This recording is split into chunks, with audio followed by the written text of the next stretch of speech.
आजादी का अमृत महोत्सव।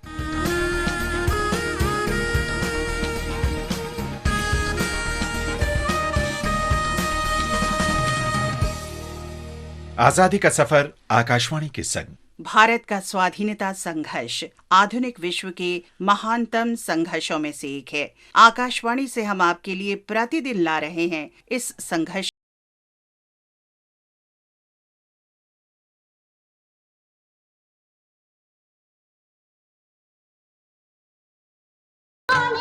आज के इस कड़ी में हम याद कर रहे हैं भारतीय स्वतंत्रता संग्राम में महत्वपूर्ण योगदान देने वाली कस्तूरबा गांधी को। उनका निधन 22 फरवरी 1944 को हुआ था। कस्तूरबा गांधी को लोग ससम्मान बा कहकर पुकारते थे। कस्तूरबा पहली महिला सत्याग्रहियों में शामिल थीं। दक्षिण अफ्रीका में उन्होंने सभी गैर ईसाई विवाहों को कानूनन अमान्य घोषित करने के सरकार के फैसले के विरोध में 1913 में फिनिक्स से ट्रांसवाल तक मार्च किया। कस्तूरबा को सश्रम कारावास की सजा सुनाई गई। जेल में कस्तूरबा ने शिक्षित महिलाओं को निरक्षर महिलाओं को पढ़ना लिखना सिखाने की प्रेरणा दी। महात्मा गांधी के साथ कस्तूरबा गांधी 1915 में भारत वापस आ गई। जब गांधी जी 1917 में भारतीय स्वतंत्रता संग्राम में सक्रिय हुए, तब कस्तूरबा भी उनके साथ स्वतंत्रता आंदोलनों में शामिल हो गई। समाज को जीतना है। 4 गुना लगान देते हैं, अपने बच्चों को भूखा मारते हैं हम। इसीलिए हमें एक होना है। स्वाधीनता संघर्ष के लिए कस्तूरबा की प्रतिबद्धता केवल गांधी जी के समर्थन तक ही सीमित नहीं थी, बल्कि वे स्वतंत्रता आंदोलन से गंभीरता के साथ जुड़ी थीं। उन्होंने देश भर में नागरिक कार्यों और विरोध प्रदर्शनों में हिस्सा लिया। 1917 में सत्याग्रह के दौरान कस्तूरबा ने बिहार के चंपारण में महिला कल्याण के लिए कार्य किया। 1922 में उन्होंने गुजरात के बोरसाड़ में सत्याग्रह आंदोलन में भाग लिया। कस्तूरबा को कई बार गिरफ्तार किया गया और जेल भेजा गया। 1939 में उन्होंने राजकोट की महिलाओं के विशेष आग्रह के बाद ब्रिटिश शासन के विरुद्ध आंदोलन में भाग लिया। कस्तूरबा को दोबारा गिरफ्तार कर लिया गया और 1 महीने के लिए एकांत कोठरी में बंदी बनाए रखा।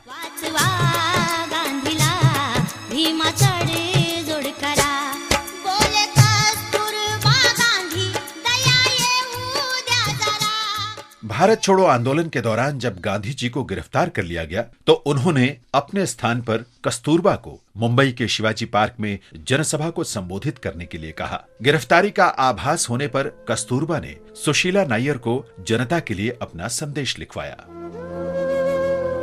ऑल इंडिया कांग्रेस कमेटी की बैठक में कल रात गांधी जी ने 2 घंटे तक अपने दिल की सारी बात की। मैं उसमें और क्या जोड़ सकती हूँ? हमारे लिए यही काफी है कि हम उनके आदर्शों पर चलें। भारत की महिलाओं को अपनी क्षमता सिद्ध करनी होगी। उन्हें भी जाति या नस्ल का भेदभाव छोड़कर पूरी तरह इस संघर्ष से जुड़ना चाहिए। सत्य और अहिंसा हमारे मार्गदर्शक सिद्धांत होने चाहिए। बैठक के लिए जाते समय कस्तूरबा को रास्ते में ही रोक लिया गया और मुंबई की आर्थर रोड जेल भेज दिया गया। जेल की जिस कोठरी में कस्तूरबा को रखा गया वो बहुत गंदी थी, इसीलिए वे बीमार हो गईं। कुछ दिन बाद उन्हें पुणे के आगा खां पैलेस भेज दिया गया, जहां गांधी जी को हिरासत में रखा गया था। ये उनकी आखिरी कैद साबित हुई, क्योंकि इसी दौरान उनका निधन हो गया। भारत की इस महान विभूति को हमारा शत शत नमन।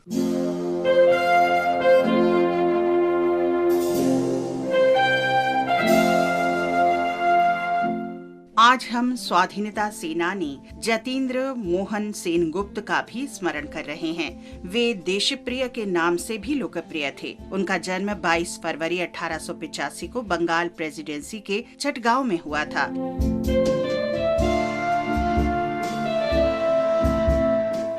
वे मूल रूप से अनुशीलन समिति के सदस्य थे। जितेंद्र मोहन ने 1921 में असहयोग आंदोलन में भाग लेने के लिए वकालत छोड़ दी। उन्होंने ईस्ट बंगाल रेलवेज के कर्मचारियों के आंदोलन का नेतृत्व किया। उन्होंने हड़ताल में शामिल रेल कर्मियों को आर्थिक सहायता भी उपलब्ध कराई। वे चांदपुर में चाय बागानों के सत्याग्रही मजदूरों के साथ प्रत्यक्ष रूप से जुड़े थे। उन्हें 1921 में गिरफ्तार किया गया, लेकिन शीघ्र ही रिहा कर दिया गया। देशबंधु चित्तरंजन दास के बाद जतींद्र बंगाल प्रांतीय कांग्रेस कमेटी के अध्यक्ष बने। वे 1925 में कलकत्ता निगम के महापौर भी रहे और 1926 में बंगाल विधान परिषद के लिए निर्वाचित हुए। फरवरी 1930 में जतींद्र बर्मा गए और रंगून में जनसभा को संबोधित किया। भीड़ को ब्रिटिश सरकार के विरुद्ध उकसाने और बर्मा को भारत से अलग करने के विरोध के आरोप में जतींद्र को 14 मार्च 1930 को गिरफ्तार कर लिया गया। उन्हें रंगून में पुलिस हिरासत में भेज दिया गया। जतींद्र पर मुकदमा चला, लेकिन बाद में उन्हें बरी कर दिया गया। इसके उपरांत वे सविनय अवज्ञा आंदोलन में भाग लेने के लिए कोलकाता लौट आए।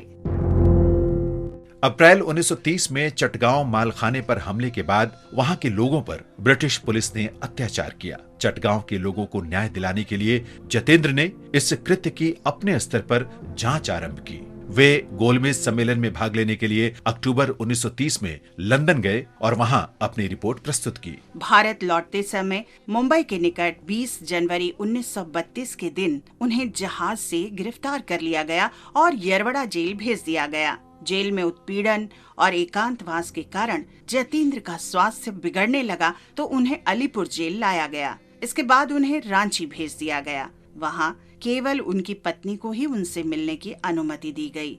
23 जुलाई 1933 को रांची जेल में जतींद्र मोहन ने अंतिम सांस ली। शहीद जतींद्र मोहन को हमारा शत शत नमन।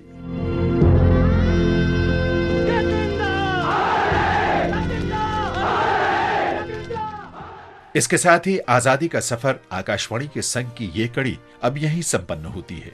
कल फिर मिलेंगे एक नई कड़ी के साथ।